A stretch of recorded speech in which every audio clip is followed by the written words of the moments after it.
Shareholders of Australia's largest construction company, Leighton Holdings, gather in Sydney tomorrow for what's shaping up as a fiery annual general meeting. The board is under pressure to explain a year to forget, which includes a big loss, a capital raising, 3 chief executives and huge pay packets which bear no resemblance to the company's performance. Here's Andrew Robertson. A $400 million loss, a credit downgrade, a big capital raising, 3 chief executives, major projects that still aren't delivering, and a share price down 36%. That's just part of the turmoil that surrounded Leighton Holdings over the last 12 months. And it's why new chairman Stephen Johns will be under pressure to answer some tough questions at the company's annual general meeting. I'd like him to emphasise that the company won't have any further troubling large-scale projects in the future. I'd also like to hear from him reaffirming that the company will make between $600 and $650 million in the next 12 months. And I'd also like to hear from him that the Middle East operations are going well. Leighton has 2 troubled projects in Australia which contributed enormously to this year's loss and credit downgrade.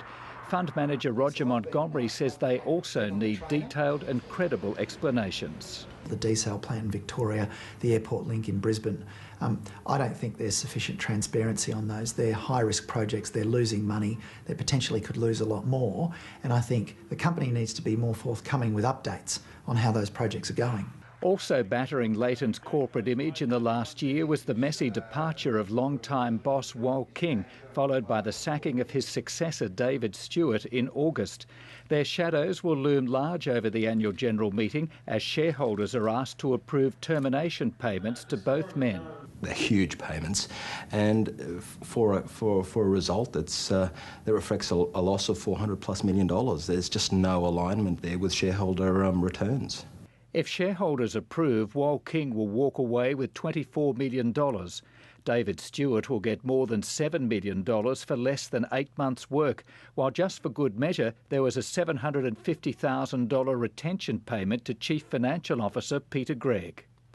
Shareholder advisory firm ISS Governance is recommending its clients vote down the Leighton remuneration report, saying, for example, in the case of Wal King, no rationale has been provided regarding these substantial payments. These entitlements are excessive under local market standards. The Australian Shareholders Association's Vaz Kolesnikov says exactly the same argument applies to David Stewart. This is well in excess of 1 year's remuneration and well in excess of any demonstrable alignment to shareholder returns and interests. Thanks to the government's new 2 strikes and you're out rule, Australian shareholders may be able to muster enough votes to put the board on notice for next year's AGM, but stopping the huge payments won't happen. Leighton's is 54% owned by a Spanish construction company, ACS. There'll be other supporting shareholders, directors and staff. Basically, I believe that those recommendations will go through with more than a 60% vote.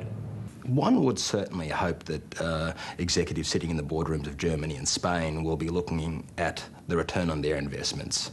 End of the day, they're all shareholders. The ABC invited Leighton Holdings to take part in this report, but they declined.